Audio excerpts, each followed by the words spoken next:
সম্প্রতি ১৪ জুলাই তারিখে নির্বাচন কমিশন কর্তৃক ৭৫টি সংসদীয় আসনের নির্বাচনী সীমানা পুনর্নির্ধারণের জন্য আবেদন আহ্বান করা হয়েছিল। এই আহ্বানে অভূতপূর্ব সাড়া মিলেছে, যেখানে ৬০০রও বেশি আবেদন জমা পড়েছে। এই বিপুল সংখ্যক আবেদনের পরিপ্রেক্ষিতে নির্বাচন কমিশন বিভিন্ন দিক ও ক্যাটাগরি বিবেচনা করে নির্বাচনী আসনের সীমানা বিন্যাসের একটি প্রাথমিক খসড়া তালিকা প্রকাশ করেছে। এখানে উল্লেখ করা প্রয়োজন যে এই তালিকাটি কোনোভাবেই চূড়ান্ত নয়, বরং এটি একটি খসড়া মাত্র।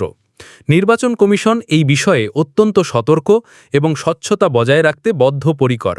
প্রকাশিত খসড়া তালিকাটি আসলে একটি গুরুত্বপূর্ণ পদক্ষেপ, যার মাধ্যমে আগামী দিনের নির্বাচনী প্রক্রিয়ার একটি প্রাথমিক রূপরেখা তৈরি হয়েছে। চূড়ান্তকরণের পথরেখা, একাধিক ধাপ ও আপিলের সুযোগ।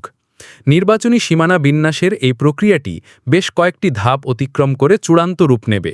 এই খসড়া প্রকাশের পর নির্বাচন কমিশনের প্রতিনিধিরা সরেজমিনে প্রতিটি আসন পরিদর্শন করবেন। এই পরিদর্শনকালে স্থানীয় বাস্তবতা, ভৌগোলিক অবস্থান, জনসংখ্যাগত বিন্যাস এবং অন্যান্য প্রাসঙ্গিক বিষয়গুলি নিবিড়ভাবে পর্যবেক্ষণ করা হবে। প্রতিনিধিদের এই সরেজমিন পরিদর্শন এবং তাদের প্রতিবেদনের ভিত্তিতেই পরবর্তী ধাপের কাজ শুরু হবে। অধিকন্তু, এই খসড়া তালিকা প্রকাশিত হওয়ার পর সংশ্লিষ্ট সকলের জন্য আপিল করার সুযোগ থাকবে। অর্থাৎ, যদি কোনো ব্যক্তি বা গোষ্ঠী মনে করেন যে প্রকাশিত খসড়া তালিকায় কোনো ত্রুটি বা অসঙ্গতি রয়েছে, তবে তারা নির্দিষ্ট প্রক্রিয়া অনুসরণ করে আপিল করতে পারবেন। নির্বাচন কমিশন এই আপিলগুলি পুঙ্খানুপুঙ্খভাবে পর্যালোচনা করে প্রয়োজনীয় সংশোধন আনবে। এই আপিল প্রক্রিয়াটি স্বচ্ছতা এবং ন্যায়বিচার নিশ্চিত করার একটি গুরুত্বপূর্ণ অংশ।